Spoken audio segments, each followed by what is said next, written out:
하루는 공자 제자인 번지가 묻습니다. 스승님, 알미라는 것이 무엇입니까? 공자가 이렇게 대답합니다. 사람을 알아보는 것이다 라고 말이죠. 우리의 공자 할아버지 참 멋있지 않나요? 이미 2500년 전에 알매 정의를 이렇게 내렸다니 말입니다. 우리 인생에 있어서 최고의 스펙은 바로 사람을 겪어낸 경험일 것입니다. 오늘은 사람 부자 한 분 모셔보겠습니다.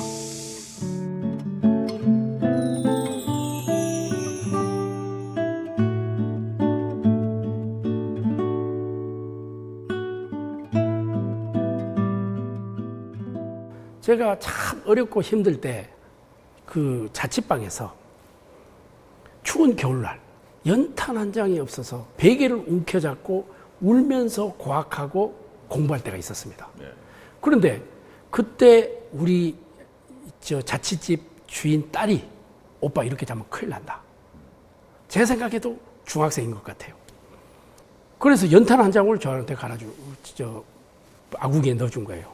그때 제가 얼마나 따뜻하게 잔 줄 몰라요. 그런데 아침에 일어나니까 아버지가 그 딸을 몽둥이로 때리는 거예요.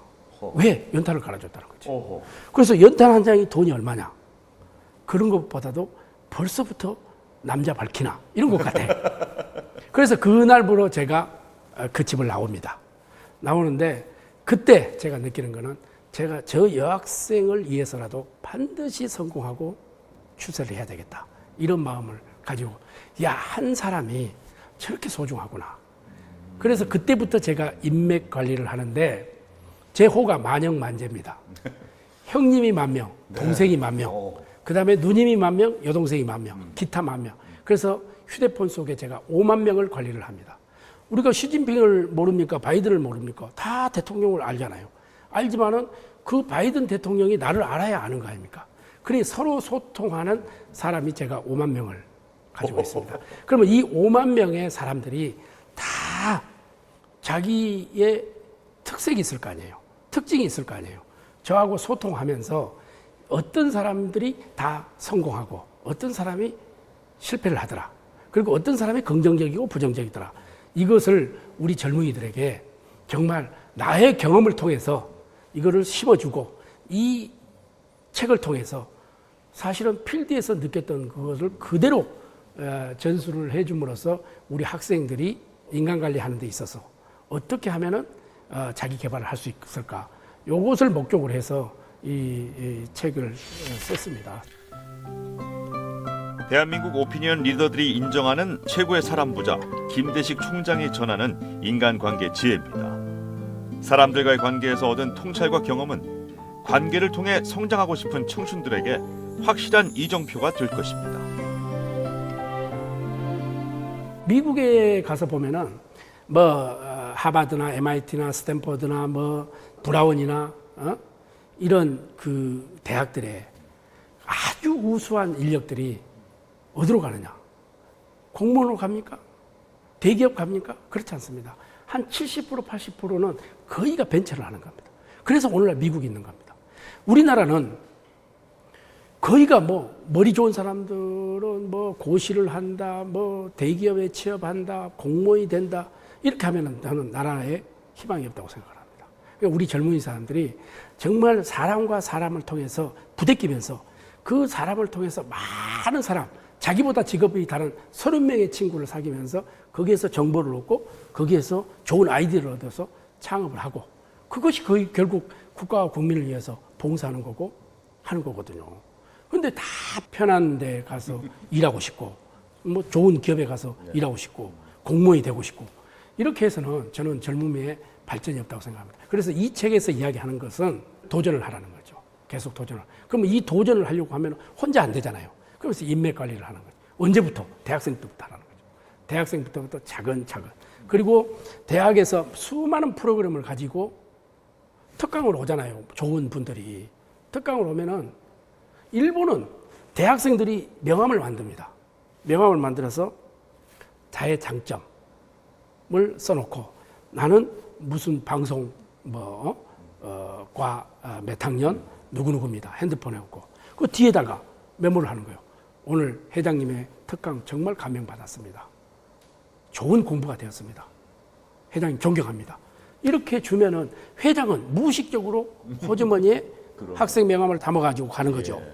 가서 옷을 갈아입을 때 보니까 이 학생 절대 버리지 않습니다. 그러면 이거를 나눴다가 언젠가 필요할 때 저런 학생들이 긍정의 힘을 가지고 있는 저런 학생들이 우리 회사에 왔으면 좋겠다.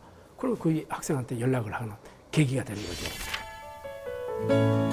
누구나 한 번쯤 관계의 선상에서 속성을 이해하지 못해 발생하는 문제에 대해 명쾌한 해결책을 제시합니다. 결과만 얻으면 하수, 사람까지 얻어야 고수라는 저자의 사례별 조언은 사람을 바라보는 안목을 높여줄 것입니다. 사람을 사귈 때 장점을 보고 반했으면 단점을 보고 돌아서지 말라는 거죠. 그리고 그 사람이 회사 같으면 퇴사를 했을 때 그 퇴사를 한 사람을 더 위로를 해주라는 거죠. 저는 보수 정부가 됐든 진보 정부가 됐든 간에 내하고 인맥 관리가 돼 있던 분들이 그 직에서 장관이나 차관이나 뭐 국장이나 이런 분들이 퇴사하면 반드시 제가 연락을 먼저 합니다. 먼저 해서 참 국가와 국민을 위해서 수고 많이 했다. 부산에 꼭 한번 오시라. 이렇게 됩니다. 우리가 그렇잖아요. 하늘에 구름이 있는데 어느 구름에 비가 있고 어느 구름에 눈이 있고 어느 구름에 태양이 있는지 모르잖아요. 그분이 그때 자기가 애롭고 힘들고 어렵고 할 때, 서운할 때 그때 한번 다가가면 그것을 영원히 잊지를 못합니다. 누구를 만나느냐에 따라서 인생 항로가 바뀌는 겁니다. 이 프루스트에 가지 않는 길인데 처음에는 모르죠. 그러면 가면 갈수록 멀어지는 겁니다. 그래서 함께 가면은 우리가 멀리 갈 수가 있잖아요. 혼자 가면 빨리 갈 수가 있는데 그게 이제 대표적인 게 기러기입니다. 그 기러기가 날아가다가 한 마리가 어떤 전주에 부딪혔다든지 나무에 부딪혔다든지 그러면 이게 추락을 하는 겁니다.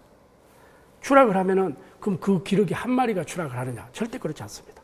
두 마리가 동시에 같이 추락을 해줍니다. 그래서 이 기러기 아픈 상처를 다 나을 때까지 이 두 마리가 호위무사가 돼서 같은 동행을 통해서 가죠. 대열에 합류하죠. 그래서 4만 킬로를 날아가는데 그래서 인생이 살면서 수만 명이 필요 없이 정말 내가 힘들고 어렵고 고통스러울 때 나를 이끌어주고 나를 밀어주는 사람 두 사람만 있으면 그 사람은 반드시 성공할 수 있다.